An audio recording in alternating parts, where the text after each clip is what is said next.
All right, well, now it's time for our segment called Eye on Money. A lot of people are struggling right now to keep up on their mortgages and other debts, wondering what they should do about it. But local financial professional Scott Walschlager from MPPL Financial joins us right now to share some ideas on how to navigate these difficult times. Scott, how are you doing today? Very well, Jenna. Awesome. Good to hear. Well, for those who are falling behind on payments, what is the very first thing that they should do? Well, I think the most important thing to do in this situation is to reach out to the lender, if possible, before those late notices come and talk to them about the situation. It can be difficult right now because their phone lines are getting flooded. You got to get creative, maybe use their chat feature on their website or an email. But the important point here is just not to ignore it. I've seen a lot of people come off in way worse scenarios because they waited and ignored it rather than facing it head on. Yeah, once they talk to the lender, what should they be asking? What kind of questions should they be asking? Well, I think they should be asking about programs that involve deferral and forbearance, and ask specifically about this situation because a lot of companies are coming up with programs that are designed just for this environment. And the good news here is, another thing I was going to say is, the good news here is I've seen a lot of lenders come out with deferral options that would actually eliminate interest payments and payments. The good news is here that most of them are pushing those payments out to the end of the loan, buying people time, so that they can get back on their feet after this economy starts back up. Oh yeah, that sounds like great news. Are there any catches or anything like that that they should be watching out for, though?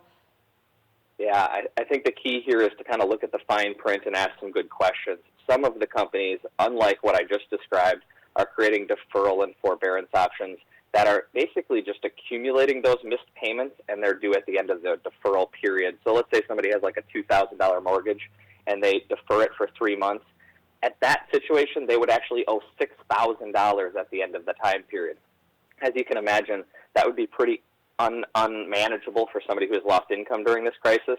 And so the good news is it might allow them to keep their house and not hurt their credit, but and maybe buy them some time to figure out a solution, but it's not the greatest solution out there.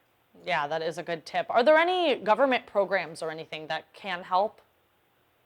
Yeah, the good news here is the Congress acted and the President signed the CARES Act, which is the Coronavirus Aid, Relief, and Economic Security Act.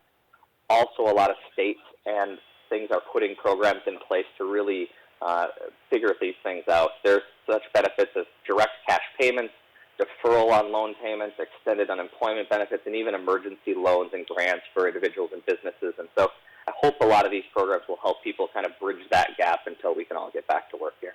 Yeah, those all sound like great options. I do have one last question, Scott. Is there anything else that people should consider as we're wrapping up here? Well, I would say for those business owners, there is a limited amount of money available, and so time is of the essence, and getting on that as quick as possible is probably really smart.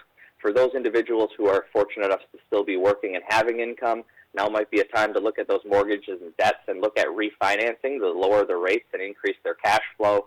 And then for those individuals who are truly in a tough spot, I think there is some new rules related to accessing retirement benefits for these situations. And so that would be a really last resort to consider. Gotcha. Well, those are all very good tips. Thank you so much for joining us today, Scott. And for more answers to your financial questions, make sure to join us weekly here for Eye on Money, when Scott and other advisors from the local MPPL financial team will be here in studio or on the phone or on video to discuss important financial topics. You can also visit mpplfinancial.com.